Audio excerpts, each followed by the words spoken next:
আপনি যদি ফ্রিল্যান্সিং নিয়ে আগ্রহী হয়ে থাকেন, বিভিন্ন সোশ্যাল মিডিয়া সহ অফলাইনে অনেক ধরনের বিজ্ঞাপন দেখেছেন। সেইখানে অনেক লোভনীয় টাইটেল দেওয়া কোর্স দেখেছেন, যেমন 3 থেকে 6 মাস কাজ শিখে ফ্রিল্যান্সিং করে আয় করুন হাজার হাজার টাকা, ফ্রিল্যান্সিং করে আয় করুন লক্ষ লক্ষ টাকা, গ্রাফিক্স ডিজাইন শিখে অনলাইন থেকে ইনকাম করুন, ওয়েব ডিজাইন শিখে ফ্রিল্যান্সিং করে আয় করুন হাজার হাজার ডলার, ইত্যাদি ইত্যাদি।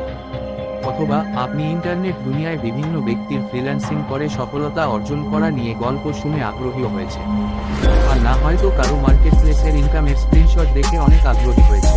ফ্রিল্যান্সিং জিনিসটা মানুষের সাথে পরিচিত হওয়ার সাথে সাথে বেড়ে উঠেছে নানা রকম আইটি ট্রেনিং প্রতিষ্ঠান, অনলাইন প্ল্যাটফর্ম বা ব্যক্তি, যারা আপনাদেরকে নিজের সফলতা বা অন্যের কারো যিনি তাদের কোর্স করে সফলতা অর্জন করেছে তাদের গল্প শুনিয়ে আপনাকে এই সেক্টরে আগ্রহী করে তোলে।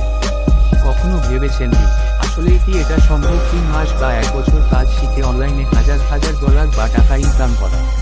যদি সম্ভবই হয় তাহলে তারা কেন তাদের কাজে বেশি সময় না দিয়ে আপনাকে শিখানো নিয়ে এত আগ্রহী হয়ে পড়েছে? কেন তারা এত ডলারের প্রজেক্টে সময় না দিয়ে আপনার কাছে কোর্স সেল করছে? একটা লোক যে ফ্রিল্যান্সিং করে সফল হয়েছে তার পিছনের কাহিনী কি? আপনারা অনেকেই জিনিসগুলো পর্যবেক্ষণ করে না, কোন কিছু না বুঝে সোজা করতে ভর্তি হয়ে যান এবং এক সময় হতাশায় ভুগে। বর্তমানে ফ্রিল্যান্সিং করে টাকা ইনকামের চেয়ে কিভাবে ফ্রিল্যান্সিং করে টাকা ইনকাম করা যায় তা শিখে আয় করা সহজ হয়ে পড়েছে। আপনারা যদি বুঝতেন আপনাদেরকে নিয়ে কি পরিমাণ ব্যবসা হয়, তাহলে আপনারা এই আইটি ট্রেনিং প্রতিষ্ঠান ও ব্যক্তিগুলোর থেকে 100 হাত দূরে থাকতেন। যদি আপনি আসলেই একজন সচেতন ব্যক্তি হয়ে থাকেন। কিছু মানুষ আছে যে এমন ভাবে ওই লোকগুলোদের আইডল ভাবে যে তারা যেটাই বলুক অন্ধ বিশ্বাস করে ফেলে। উল্টা কেউ যদি সতর্ক করার চেষ্টা করে থাকে ভালো মন্দ বলে বসে। ফ্রিল্যান্সিং বা অনলাইন থেকে টাকা ইনকামের বিষয়টা এমন সস্তা হয়ে গেছে যে মানুষ মনে করে একটি ল্যাপটপ ও ইন্টারনেট থাকলেই ইনকাম করা যায়। আমরা যখন একজন কোন ব্যক্তিকে ফ্রিল্যান্সিং করে অর্থ উপার্জন করতে দেখি তখন শুধু তাদের বাইরের দিকটা দেখি যে কত কাজ করছে, কত টাকা ইনকাম করছে, কিন্তু এর পিছনে যে পরিশ্রমগুলো আছে, শত ত্যাগ আছে, সেইগুলো কেউ অনুধাবন করি না। যদি করতে পারতাম তাহলে হুট করে চটকদার বিজ্ঞাপন দেখে বা কারো ইনকাম দেখে কাল্পনিক আশা করতাম না। এই রকম টাকা ইনকামের কথা চারিদিকে শুনে বিভিন্ন মানুষ হুট করে একটি কম্পিউটার কিনে বসে, অথচ সে জানে না ফ্রিল্যান্সিং কি বা এটি কিভাবে করতে হয়, এটি করার জন্য কোন দক্ষতা অর্জন করতে হবে। আমি একজন ভালো ফ্রিল্যান্সার না হলেও এই ধরনের কমিউনিটির সাথে যুক্ত অনেকদিন যাবৎ, তাই অনেক কিছু চোখে পড়ে। অনেকেই দেখেছি যে নতুন পিসি কিনেছি, ফ্রিল্যান্সিং শিখবো, কিভাবে শিখতে পারি, হুট করে এই সিদ্ধান্ত নিয়ে নিল। কেন মানুষটা বুঝলো না শুধু কম্পিউটার কিনলে হবে না, কম্পিউটার চালানোর জ্ঞান থাকতে হবে, ইন্টারনেট চালানো সম্পর্কে ভালো ধারণা থাকতে হবে। কারণ তাদের এই ধারণাগুলো নিয়ে আসার মধ্যে হাত রয়েছে বিভিন্ন প্রতিষ্ঠান ও ব্যক্তির, দ্বারাই ফ্রিল্যান্সিং এইভাবে উপস্থাপন করছে। আমার কোর্সে ভর্তি হও আর কোর্স শেষ হাজার হাজার ডলার কামাই করো।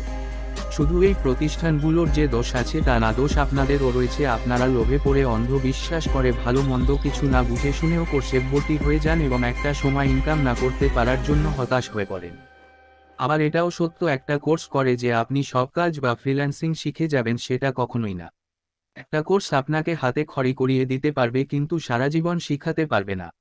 আপনাকে এই জন্য নিজে থেকে শেখার আগ্রহ থাকা লাগবে, যাতে করে কোন সমস্যা বা নতুন কিছু শেখার প্রয়োজন পড়লে শিখে নিতে পারেন, তাছাড়া বেশি দিন টিকতে পারবেন না। এই কোর্স বিক্রেতাকে গুলোকে মানুষ তাবিজ বিক্রেতাও বলে থাকে, আসলেই যে ব্যাপারটা তাই।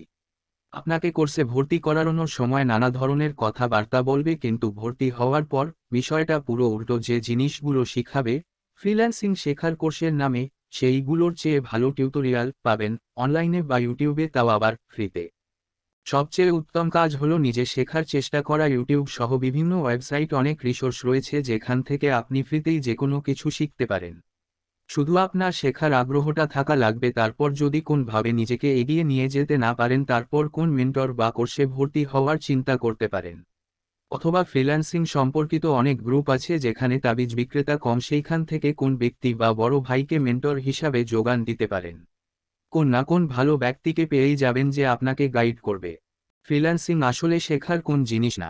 ফ্রিল্যান্সিং মানে হচ্ছে মুক্ত পেশা, বা সোজা কথা বলতে গেলে অনলাইনে নিজের কোন একটি বা একাধিক দক্ষতা দিয়ে কারো কাজ করে দেওয়ার মাধ্যমে অর্থ উপার্জন করা। এখন যদি আপনার সেই স্কিল বা দক্ষতা নাই থাকে তাহলে আপনি কিভাবে কাজ করে দিবেন বলেন তো? এই জন্য বললাম ফ্রিল্যান্সিং কোন শেখার জিনিস না। ফ্রিল্যান্সিং করতে গেলে প্রথম আপনাকে একটি সেক্টর চয়েস করতে হবে যেটি আপনি করতে ভালোবাসেন, নাকি অন্যজন সেই সেক্টরে কাজ করে ভালো ইনকাম করছে বলে আপনিও সেটি শিখবেন, বিষয়টি তা না। ডিজিটাল অনেক স্কিল রয়েছে, গ্রাফিক্স ডিজাইন, ওয়েব ডিজাইন ও development, programming, data entry, digital marketing ইত্যাদি। আপনাকে এইগুলোর মাঝে থেকে বেছে নিতে হবে একটি জিনিস যেটি আপনার করতে ভালো লাগবে। ইনকাম না আসলেও যেন সেই কাজটা করতে চান। হ্যাঁ, অবশ্যই ইনকাম করবেন, কিন্তু সেই চিন্তা এখন বাদ দিতে হবে। এখন আপনাকে একটাই ফোকাস রাখতে হবে, আমি কিভাবে একটা দক্ষতা অর্জন করব। দয়া করে তাদের থেকে সাবধান হয়ে যান, ফ্রিল্যান্সিং শেখার নামে প্রতারিত হবেন না। অবশ্যই শিখবেন, অবশ্যই ইনকাম করবেন, কিন্তু সেইটার জন্য টাকা ইনকাম করা এই জিনিসটা মাথায় থেকে 6 মাস পর্যন্ত সময় বাদ দিয়ে দিন। শুধু কাজ শেখার উপর পুরোটা ফোকাস করুন, তাহলে পরবর্তী সময়ে কাজ না পাওয়ার জন্য, ইনকাম হচ্ছে না এইসব পরিস্থিতি সহজে অতিক্রম করতে পারবেন। আর না হয় হতাশ হয়ে পড়ে থাকবেন আর কাজ ছেড়ে দিবেন। তাই ধৈর্য ধরুন, চেষ্টা করুন। কেউ হুট করে ফ্রিল্যান্সার হয়ে যায়নি, হাজার হাজার ডলার এত সহজে ইনকাম করতে পারছে না। এর পিছনে লুকিয়ে রয়েছে সে কতদিন যাবৎ চেষ্টা করেছে, বছরের পর বছর, মাসের পর মাসে, দিনের পর দিন পরিশ্রম করে এক পর্যায়ে গিয়েছে। নাকি তাদের নোংরা মার্কেটিং এত সহজ বিষয়? এটাই ছিল আমার পক্ষ থেকে আপনাদের জন্য মেসেজ। এইসব প্রতিষ্ঠানে ও ব্যক্তির থেকে দূরে থাকুন, সেলফ লার্নিং করুন। Source: biplobhosein.me। অবশ্যই শেয়ার করবেন এবং অন্যকেও জানতে সাহায্য করবেন আশা করি। আর হ্যাঁ, আমার চ্যানেলে সাবস্ক্রাইব তো must. Signing out, Showrov Hossain from Technical Showrov YouTube channel. ধন্যবাদ।